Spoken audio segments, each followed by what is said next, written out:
सावन मास की पूर्णिमा तिथि अपने आप में अद्भुत है। इस दिन सत्यनारायण जी का पूजन किया जाता है, उनकी कथा सुनी जाती है और सावन महीने का अंतिम दिन इसे माना जाता है।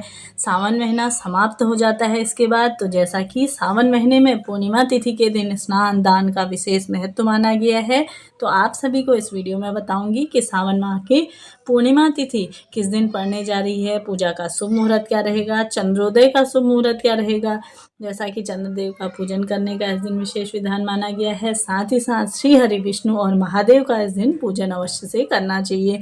साथ ही माता लक्ष्मी की असीम कृपा पाने के लिए इस दिन किया गया कोई सरल सा उपाय नियम आपके जीवन को बदल देता है। साथ ही आप सभी को इस दिन 3 शुभ योग प्राप्त हो रहे हैं। तो जैसा कि सबसे पहले शोभन योग तो पूरा दिन ही आपको प्राप्त हो रहा है।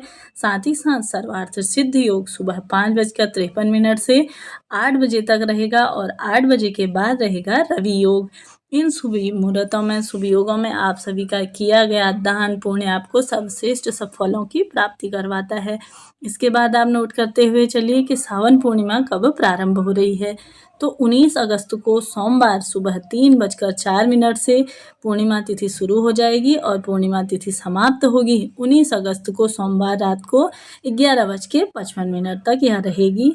इसके बाद जैसा कि बात कर लेते हैं, सूर्योदय का समय रहेगा सुबह 6:08 में और सूर्यास्त का समय रहेगा शाम को 6:52 में। ब्रह्म मुहूर्त जैसा कि रहेगा 4:32 से लेकर के 5:22 तक।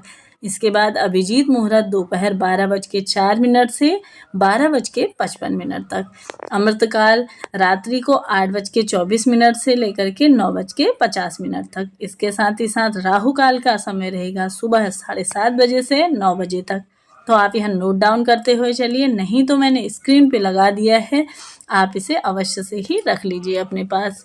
और साथ ही साथ अब बताते चलूँ, साथ ही साथ चंद्रोदय का समय भी मैं आप सभी को बताते हुए चलूँगी। तो जैसा कि सावन पूर्णिमा के दिन प्रातःकाल उठकर किसी पवित्र नदी में स्नान करने का विशेष महत्व माना गया है। स्नान के बाद सभी देवी देवताओं की आराधना करनी चाहिए। साथ ही साथ इस दिन आप सभी को सत्यनारायण की कथा अवश्य से ही सुननी चाहिए। दान जैसे कार्यों को करने के लिए कुंडली में अगर कमजोर ग्रह होते हैं तो उसके लिए आप सभी को, उसकी मजबूती के लिए आप सभी को देवी देवताओं का आशीर्वाद और सावन पूर्णिमा के दिन धन, वस्त्र और अनाज का दान अवश्य से ही करना चाहिए। ऐसा माना जाता है कि महादेव का पूजन भी इस दिन करने से विशेष फलों की इस दिन प्राप्ति होती है। सावन पूर्णिमा में आप पितरों के लिए भी यह दिन काफ़ी महत्वपूर्ण माना गया है। इस दिन पितरों का तर्पण किया जाता है। पितरों के तर्पण से घर में सुख समृद्धि का वासा होता है। ऐसा करने से पितरों का आशीर्वाद प्राप्त होता है, इससे भविष्य उज्जवल हो जाता है। साथ ही सावन पूर्णिमा के व्रत का पारण देवी लक्ष्मी जी का पूजन किया जाता है। इस दिन देवी लक्ष्मी की पूजा रात के समय में करनी चाहिए। ऐसा करने से जातकों को कभी भी धन की कमी नहीं महसूस होती है। भद्राकाल का समय भी मैं आप सभी को बताते चलूं। जैसा भद्राकाल का समय इस दिन रहेगा, सुबह भद्रा मुख का समय रहेगा 10:53 में सुबह के समय और 12:37 तक यह रहेगा। और भद्रा पुच्छ का समय रहेगा 9:51 से लेकर के 10:53 तक यह रहेगा। इसके साथ ही जो लोग रक्षाबंधन मनाते हैं तो वह सुबह के समय में नहीं मनाएंगे।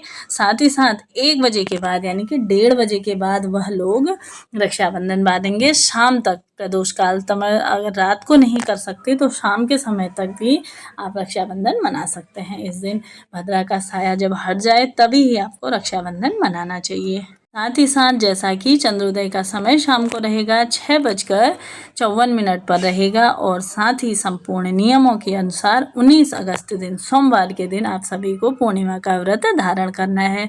चंद्रोदय के समय चंद्रदेव की विशेष पूजन करिए। साथ ही महादेव का विशेष से इस दिन उन्हें सफ़ेद फूल, सफ़ेद रंग की वस्तुएं आपको समर्पित करनी है। इसके साथ ही साथ चंद्रोदय के समय में ओम चंद्रदेवाय नमो नमः कहते हुए अपने लोटे के जल में आप सभी को कच्चा दूध, चावल इत्यादि और सफ़ेद फूल से चंद्रदेव का भी पूजन इस दिन अवश्य से ही करना चाहिए। रक्षाबंधन की अगर आप वीडियो देखते हैं तो बहुत ही श्रेष्ठ है, क्योंकि मैंने पहले ही अपने चैनल पर डाल दी है। तो साथ ही साथ कथाएं मेरे चैनल में प्रतिदिन आते रहती हैं, आप सुनिए और अपनी पूजा पाठ को सफल बनाइए।